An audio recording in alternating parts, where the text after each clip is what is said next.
Christian Brown looks like an absolute boss. I'm going to let Ryan Blackburn feel great about that. Jamal Murray is going to have to stagger. It's just a thing. RIP, any idea of Jamal not being able to stagger. Plus, we're going to tell you the bench player who's got to play more for the Denver Nuggets. All that and more coming up on Locked On Nuggets.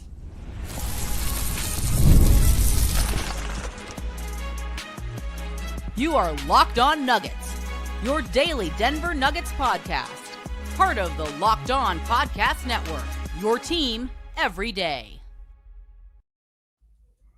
Welcome to Locked On Nuggets, your daily Denver Nuggets podcast, part of the Locked On Podcast Network, your team every day. Thanks so much for making us part of your day, being an everydayer, hanging out with us Monday through Friday. We do appreciate each and every single one of you for taking time to be part of our community. Glad to have you with us here on a Tuesday night for No Jinx. If you're listening on Wednesday on the podcast forum, give us a 5-star review. We do appreciate those so much. Today's show is brought to you by FanDuel. Right now, new customers can bet just $5. And if your bet wins, you'll get $300 in bonus bets to use across the app. Head to FanDuel.com to get started. My name is Matt Moore. I'm the senior NBA writer at the Action Network. I write the Denver Dig. I've been covering the Denver Nuggets for 13 seasons. I'm joined by Ryan Blackburn of Mile High Sports and the Pickaxe and Roll podcast, which you should go and support as soon as this show is through. Ryan, no jinx. We'd never jinx anybody. How's your night going? It's been good, man. It's made some good chicken tikka masala tonight. It was very, very good.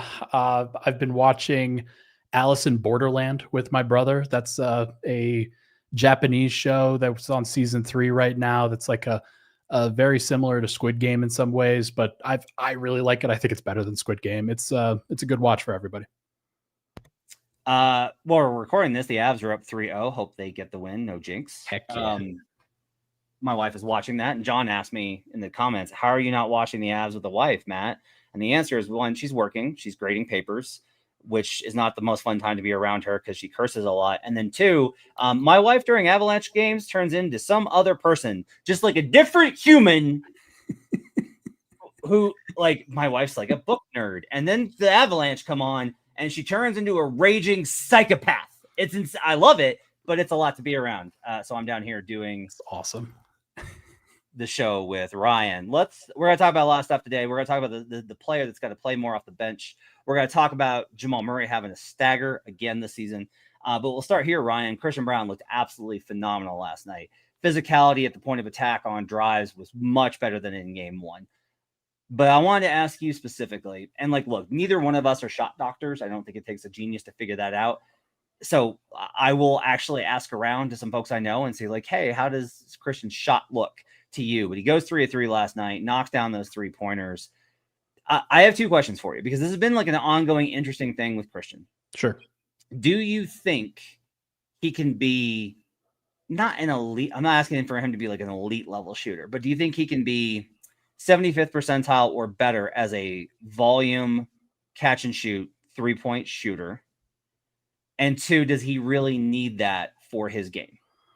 It's a good question. And thinking about what has happened for the Nuggets over the course of the past couple of years, especially as Christian has taken a larger role, they need him to do those things. I think for the second part of your question, they need him to be at the very least an average volume 3-point shooter in a playoff environment because he's been under 30% each of his first 3 seasons. So that's just got to change. It's just got to flat out be better.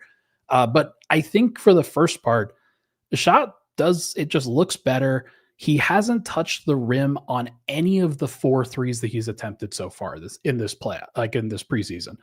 That is a super small sample size. And I'm not going to sit here and try to over-index on that, but it does just look like he's more comfortable, right? It looks like the shot is coming out a little bit quicker. There's no real hesitation. I know that it's preseason and you're probably not going to get as much hesitation in a preseason environment because he's just being taught, hey, preseason doesn't matter. Shoot the ball, dude. That's probably the coaching that's happening in those situations. But if you can work that into his ethos, if you can work that into just his mindset of this is what I have to do for the team to be great, I think he's going to do it. I think it's in him. I think that there are plenty of developmental opportunities for him to get better. and he's shown he's about all the right things. What is like what is like a peak comparison for you to him? It's KCP's shooting, like during his peak years with Denver. Maybe not towards the end of it, but certainly towards like in the championship year, and then for the vast majority of the second season, with like just a more it's a more physical version of that, as you've talked about, right? Like you want to see him be that 3-and-D player plus. You want to see him be a guy that can like be like, okay, that's a guy that you can deploy on the opposing team's best player. That's the guy that you can put a lot of responsibility on and say, hey, not only do we need you to guard 100% every night, they also need you to take some pressure off of Jamal Murray. Did you see the screen that he set in the backcourt for Yeah. the game yesterday? It was unbelievable. Like I did tell you he was jacked. I have been telling you that. it was great. It's interesting on the similarity scores, which are basically just based off of win shares and position over at Basketball Reference. His comps are Steve Smith, Latrell Sprewell, Richie Guerin, Bob Verga, Brevin Knight, which is an interesting one. He was actually really good. Yeah. Drazen Petrovic and Drazen Petrovic and Andrew Toney. Tony's another interesting one.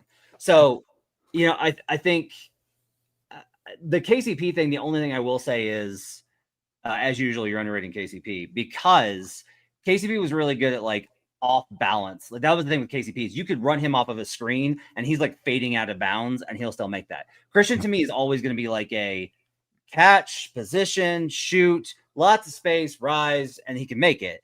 I don't see Christian becoming like a off balance, side moving sideways, that type of shooter. Do you?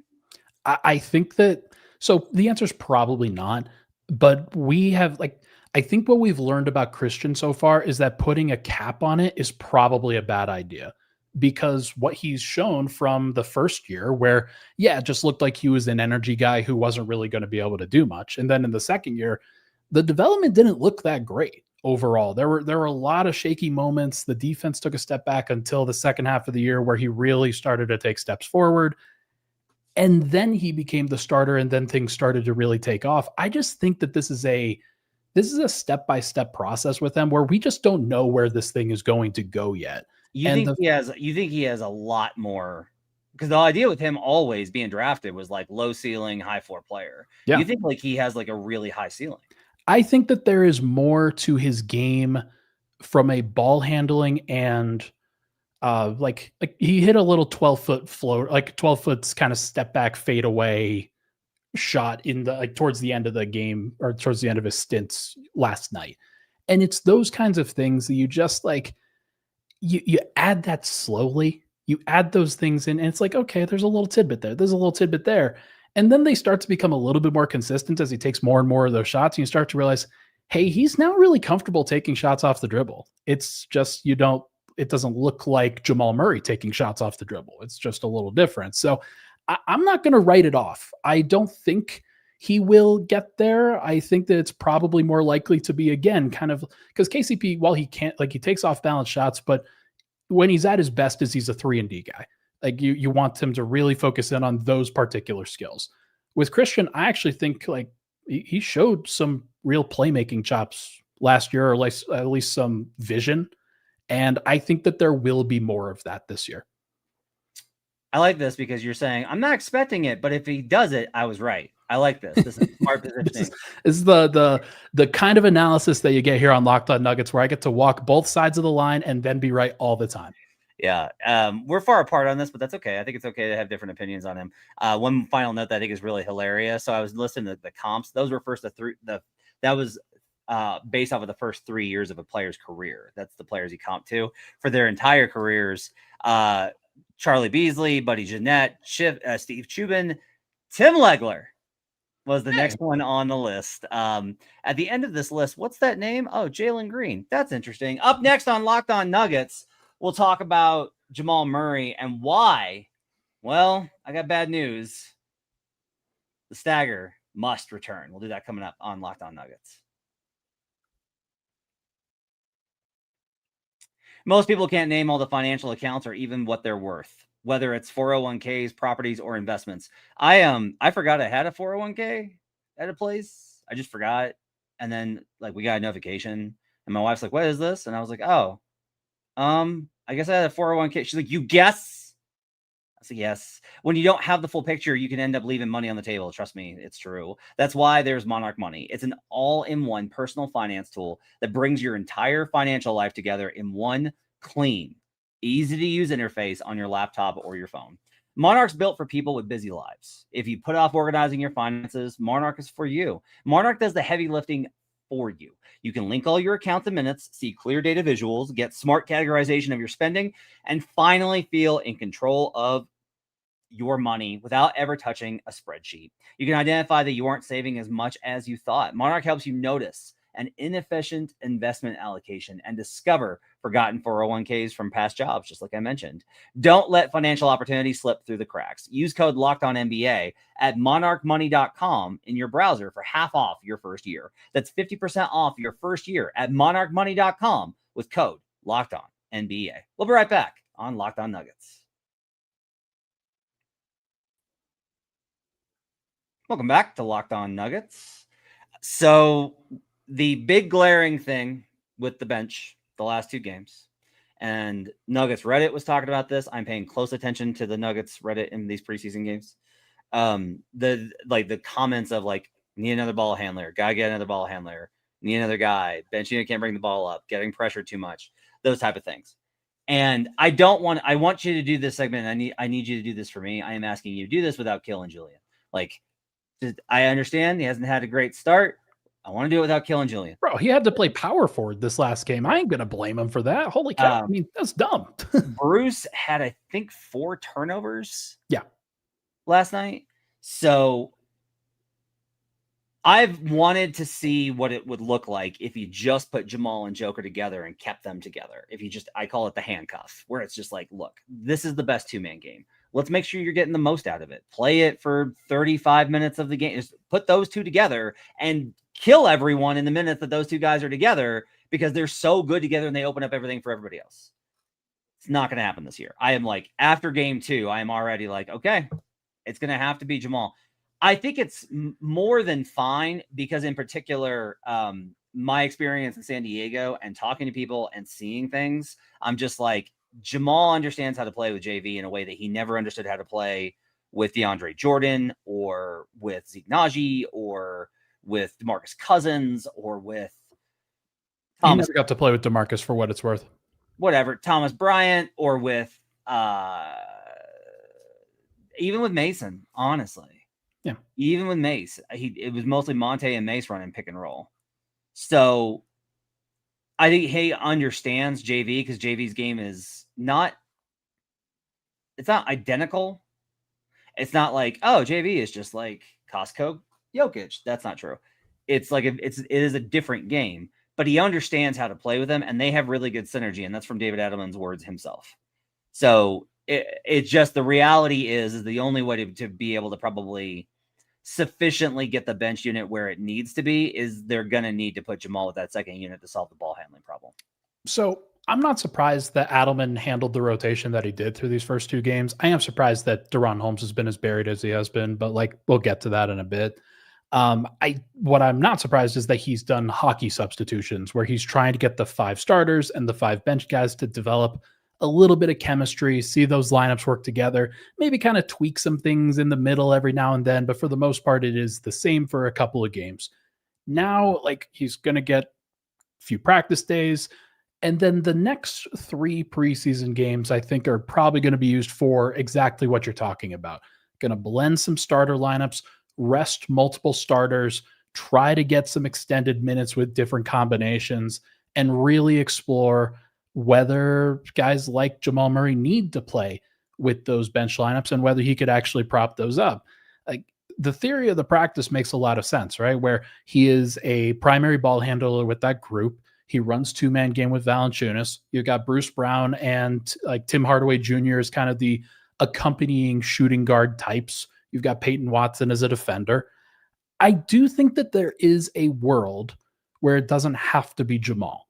I do think there's a world where it's Cam Johnson, and Cam Johnson is the one that is staggering, and you just play the normal ball handlers, and then you just have Cam running a little bit more point guard for that second unit and taking advantage of his skill set. But that also takes away from his time with Jokic. So all of these have their own pitfalls. And I do think that Denver, you're right. They're probably not going to be able to go full hockey substitutions. They're not going to be able to build a full bench unit because that group by itself does not have enough ball handling and ability to break a press. Yeah, so I think my concern with the Cam thing is just if your problem is because everybody talks about this stuff early in the year. It's like we're going to defend 94 feet, and then it gets to be December 1st, and it's like I'm tired. I don't want to do that anymore. I'm tired. I've just got over a cold. I'm exhausted. I've been in 4 cities in 9 days. By the way, that's also something that Nuggets fans can take solace in. They just faced 2 teams that were playing their first preseason game. Of course they were going to press. Of course they were going to be ready for it. Of course Denver was going to be like, holy crap, these guys are playing hard. They're probably not going to see this that often during the regular season, but they will see it in the playoffs. Well, and the other thing, because there's questions in the chat about like being worried about the bench. And the one thing I would tell you is as much as I'm like, well, look, you add Cam Johnson and that starting unit does change, and it does. They're still like Joker and Nikola can play together in their sleep. They can be in REM sleep and play together. Christian and those two can play if they had just all woken up from a nap. And AG like is pretty much the same. Like they all know how to play. Those guys know how to play together. Think about this bench unit. Bruce Brown has not played with Jonas Valanciunas. Has not played with Tim Hardaway Jr. Like these guys have not played together at all. Bruce and Julian have barely played together. So like Peyton and Bruce have played together. But the rest of those guys, like that 5-man unit they have no continuity together. Yeah. They do not know how to play with one another. Jalen was drafted after Bruce left, right?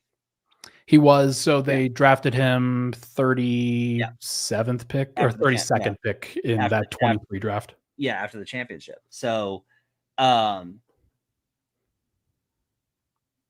not surprised that they're just still trying to figure out how to play together. It's just not surprising to me. I don't mind that. I don't mind the Jamal stagger because I do think JV fundamentally changes it. And I'm also kind of shifting where I'm at with that because I'm like, you don't need to. I was like, well, what can you do to get the best out of Jamal? Because that's been such a point. And now I'm kind of like, I don't know, man. Jamal's doing the hard work of getting the best out of Jamal. Sure. Like Jamal's the one that's coming to camp in great shape. Jamal's the one that's been the one taking the leadership role. Jamal's been the one setting the tone defensively. I'm kind of like, yeah, I don't know. I for once, I'm not worried about, like, for the first time in a long while, I'm not worried about Jamal Murray entering into a season. I'm like, he's in a great space. Knock on wood. Knock on all of the wood. All of it. Healthy. He'll be fine. Yeah, no, I think there's a lot to be excited about for a Jamal JV duo. Like it's one of those guys that will set big screens.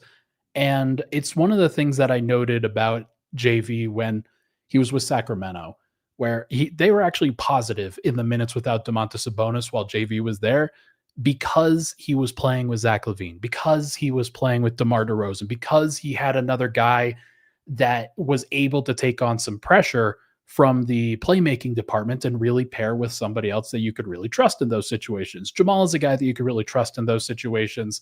And I just think that, like, usually teams run their teams where they run their units where your best player plays. And then in the minutes when your best player doesn't play, then your second best player is probably going to play. So Denver's in that situation where it probably makes the most sense. The question now is how you build out the rest of the rotation.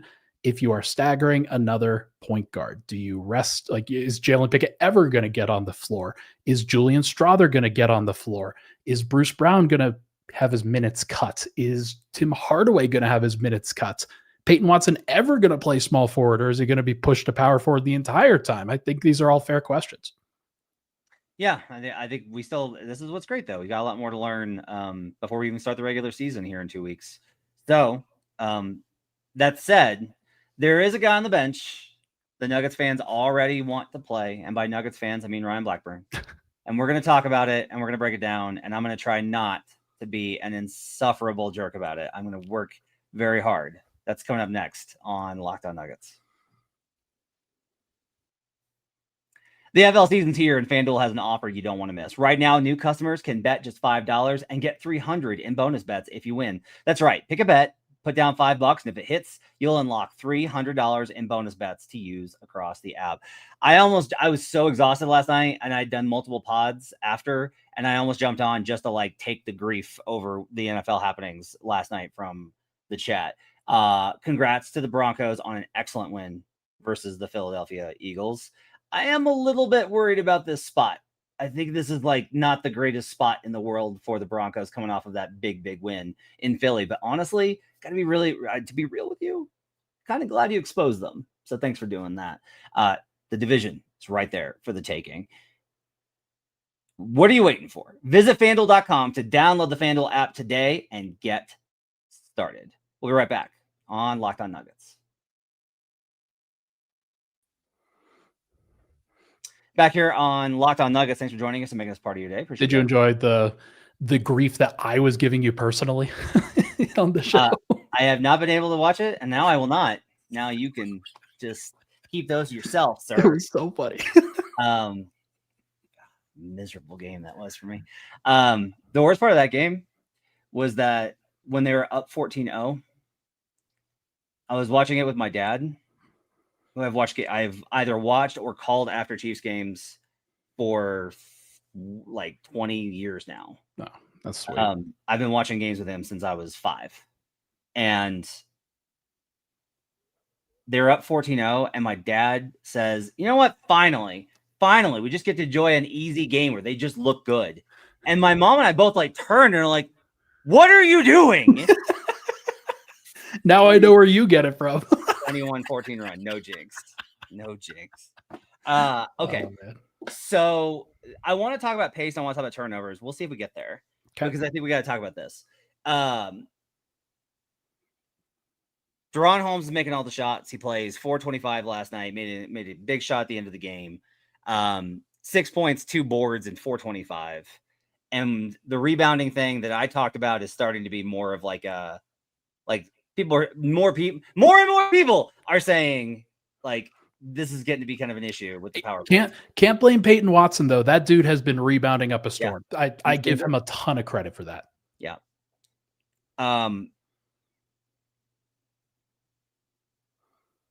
Let's start with you. Okay. How important do you think it is that DaRon Holmes is in the rotation? Because it is very clear he is not, and he is much closer to Grand Rapids Gold than he is Nuggets rotation player right now. To me, it's not important that he's in the rotation. I think my impressions at the beginning of the season were that, okay, you've got this new toy, you've got this new draft pick that you can play around with, you can try to figure out, okay, just how good is he going to be? Let's see if like the reason why he was drafted, the reason why you traded 3 second-round picks to move up and go get him was because he has a skill set that you value, that you believe in, that you think makes a lot of sense. Now, it was a Calvin Booth pick. I don't know if I like what those tensions are potentially like. And as it seems from David Adelman, like he's just going to play who matter, like who can help them win. That was his overall level that he established at the beginning of his tenure. Like that's what he said last year. That is what he said last year, and I am kind of wondering if it's a little different now. There's a lot of veterans now, Matt. there's a lot of veterans now. Let me tell you, feels a little bit different when you're at game 1 versus game 80. So I think that for DaRon Holmes, the preseason is a really important time for you to figure out, okay, how far away are you? Are you a player that we can put into situations where, okay, you need to read this pick and roll. You need to read this defense. This is a complex coverage that you have to deal with. You have to know the play. You have to play at the speed that Jokic wants you to play. And he needs that fire for me. Like he needs to be put into that fire, thrown into that fire just to show how far away he is before I am willing to say, okay, yeah, you can't play or you need more time, more accurately. And so like, you're probably right. I think that it's fair for him to spend a lot of time at Grand Rapids. I think that that's the right call. Somebody coming off of an Achilles tear. and just getting reps, getting opportunities. But like, I'd also like to see him in preseason first, you know? Yeah. So this is a philosophical question.